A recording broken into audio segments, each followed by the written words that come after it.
Senator Jinggoy Estrada is again asking the Sandigan Bayan to allow him to post bail on plunder charges.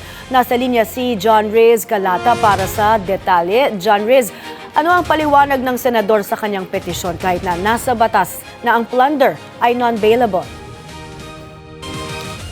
May naghain ng petition for bail si Senador Jose Jinggoy Estrada sa Sandigan Bayan 5th Division kahapon, July 29, kaugnay ng kinaharap niyang kasong plunder. Sa inihaing dokumento, iginiit ng kampo ni Estrada na siya ay may karapatang magpiyansa sa ilalim ng 1987 Constitution dahil hindi umano matibay o not strong ang ebidensya ng prosekusyon laban sa kanya. Pariing itinanggi sa petisyon na ang senador ay direktang tumanggap ng mga kickback o komisyon na aabot sa 25% ng budget ng mga proyekto mula sa mga opisyal ng Department of Public Works and Highways o DPWH.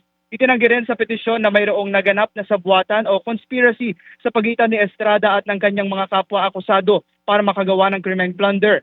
Pinasinungalingan din nito na nakialam ang senador sa pagpapasok ng mga flood control o infrastructure projects sa National Expenditure Program at General Appropriations Act para sa fiscal year 2025. Binigyang diin ng mga abogado ni Estrada na ang arrest warrant na in-issue laban sa kanya ay nakabase lamang sa probable cause na mas mababa ang antas kumpara sa strong evidence na kailangan para ipagkaitang piyansa sa isang akusado. Matatandaang noong July 24, itinanggi ng kaparehong korte ang motion to fix bail ni Estrada sa kaparehong kaso. Batay sa impormasyong isinampa ng Office of the Ombudsman noong May 28, inakusahan si Estrada kasama sina dating DPWH Secretary Manuel Bonoan at ilang mga engineer ng paglikom ng ill-gotten wealth na nagkakahalaga ng mahigit 573 million peso mula July 2024 hanggang March 2025. Kasalukuyang nakadetene ang senador sa New Quezon City Jail sa Barangay Payatas matapos umanong sumuko sa mga otoridad noong June 1, 2026. May? John Reyes, nabanggit mo na may isang motion at petition na inihain si Estrada regarding sa pagpapiyansa. Ano ang pinagkaiba ng dalawang ito?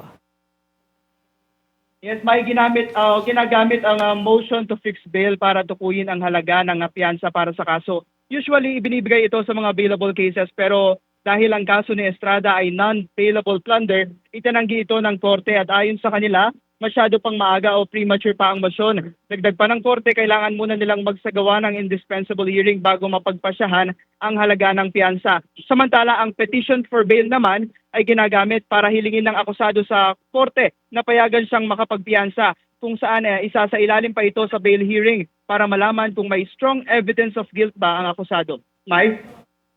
Maraming salamat, John Reyes Galata, nag-uulat. Former Congressman Mike Defensor and his co-accused in his plunder case, businessman Joseph Espiritu, filed a petition for bail before the Sandigan Bayan.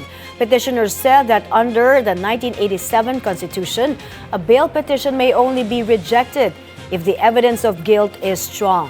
They explained that there is no strong evidence to prove that they conspired to allow Senator Rodante Marcoleta to accumulate ill-gotten wealth. Defensor and Espiritu are now detained at the new Quezon City Jail in Payatas. They've been there since July 6 on charges related to the alleged undeclared campaign donations to Marcoleta.